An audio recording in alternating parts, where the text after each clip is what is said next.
প্রাকৃতিক দুর্যোগকে উপেক্ষা করে জাতীয়তাবাদী মিছিল অনুষ্ঠিত হলো কোচবিহারে। এদিন এই জাতীয়তাবাদী মিছিলটি অনুষ্ঠিত হয় কোচবিহার শহর ব্লক তৃণমূল কংগ্রেসের উদ্যোগে। মূলত ভারত পাকিস্তানের মধ্যে যে সংঘর্ষের ঘটনা ঘটে তাতে ভারতীয় বীর সেনারা দেখিয়েছে তাদের বীরত্ব, এমনকি শায়েস্তা করেছে পাকিস্তানের জঙ্গিদের, উড়িয়ে দিয়েছে তাদের ঘাঁটি। তাই এদিন দেশের বীর সেনাদের ধন্যবাদ জানিয়ে পাকিস্তান মুর্দাবাদ এবং হিন্দুস্তান জিন্দাবাদ স্লোগানে এই মিছিলটি অনুষ্ঠিত হয়। এদিনের এই মিছিলে কোচবিহার জেলা তৃণমূল কংগ্রেসের সভাপতি অভিজিৎ দে ভৌমিক থেকে শুরু করে উপস্থিত ছিলেন সর্বস্তরের নেতৃত্ব ও কাউন্সিলররা। এদিন মিছিল শেষে একটি পথসভাও অনুষ্ঠিত হয়। পাশাপাশি মাথাভাঙা ২ নম্বর ব্লকের নিশিগঞ্জেও হয় জাতীয়তাবাদী মিছিল।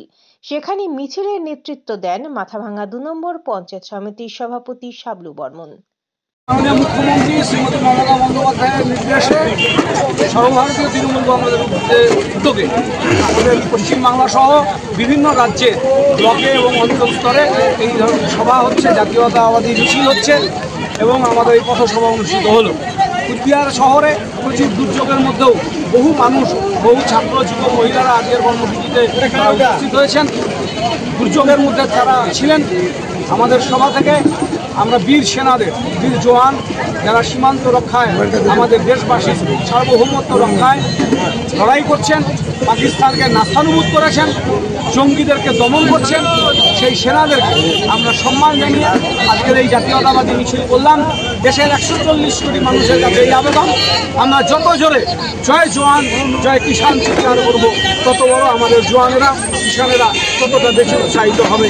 আমাদের জন্য যারা প্রাণকে বলিদান দিয়ে আমাদের দেশকে রক্ষা করছেন তাদেরকে প্রণাম জানাবার, নমস্কার জানাবার দিন 17 এবং 18ই মে মাননীয় মুখ্যমন্ত্রী স্থির করে দিয়েছেন।